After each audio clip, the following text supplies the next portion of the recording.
Assalamualaikum, salam Malaysia Madani. Bersama saya Nizuruddin Abdul Razak. Fokus minggu ini 3 minit bersama Japan. Kerajaan terus komited untuk memberi penerangan serta memperluas pemahaman pekebun kecil sawit mengenai skim pensijilan minyak sawit mapan Malaysia MSPO terutama di kawasan pedalaman.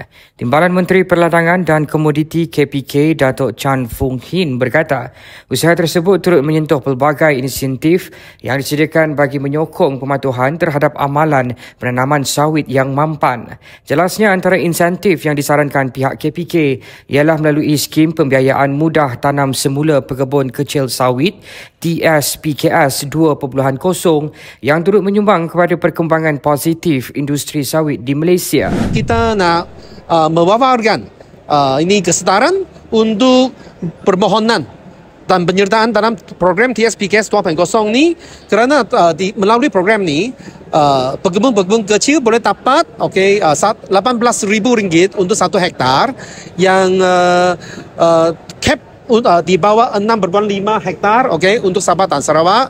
Kamu cuma nak bayar balik selepas 5 tahun dan bayar balik RM9,000 daripada RM18,000 sahaja dengan faedah 2%.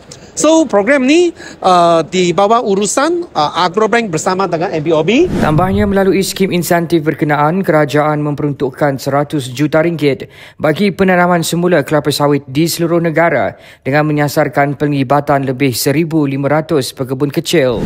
RM100 juta ni dan kita target kita boleh membawa manfaat kepada sekitar 1,500 orang seluruh Malaysia dengan andaian keluasan 5,900 hektar.